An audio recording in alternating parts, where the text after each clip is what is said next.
Meditations for every day of the year by Bishop Richard Challoner. January 2nd, on beginning a new life with a new year.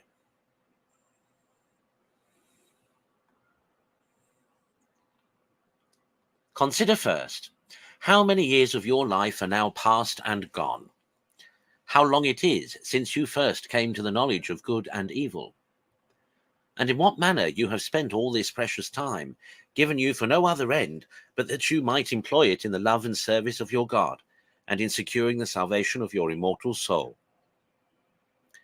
Alas, have any of these past years been spent in such a manner as to answer this great end? Is not that one and only business for which you came into the world still to be begun? Have not all these years, which one after another have flowed away into the gulf of eternity, been utterly lost to your souls? It is well if they have not, considering how soon the greatest part of Christians, after their coming to the use of reason, fall from the grace of their baptism. How quickly they gave themselves up to follow the bent of their corrupt inclinations and passions, and in what a forgetfulness of God they generally pass their days. Ah, my soul, what a sad thought it would be if during all these years thou hast hitherto lived, instead of storing up provisions for a happy eternity, thou hast been only treasuring up to thyself wrath against the day of wrath. Consider, secondly, the present state and condition of your conscience. What is your life at present? How stand accounts between your soul and God? What would you think if this day you were to be called to the bar of divine justice?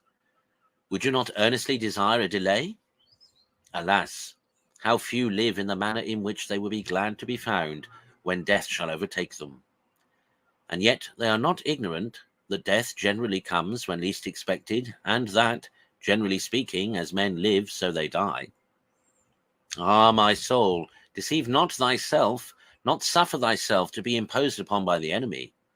Thy time, to all appearance, will be much shorter than thou art willing to think.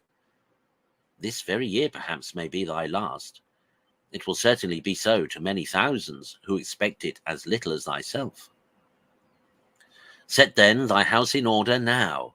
Begin this very day to rectify the whole state of thy interior, and live henceforward as thou desirest to die. There cannot be so great a security where eternity is at stake.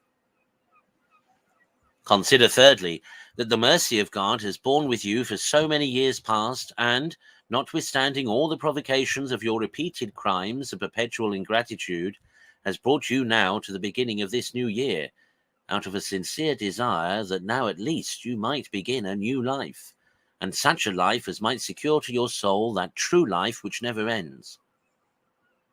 You have been, alas, like the barren fig tree planted in his vineyard, which hitherto is willing to try once more, in hopes of our doing better for the future. But oh, take care to disappoint him no more by refusing him the fruits he expects of a thorough amendment of life, lest he pass an irrevocable sentence for the barren tree to be cut down and cast into the fire. Conclude to begin from this very hour to turn away from sin, and to dedicate yourselves henceforward in good earnest to the love and service of your God. Alas, how few Christians seem to be truly in earnest in this greatest of all concerns, where their all is at stake for eternity.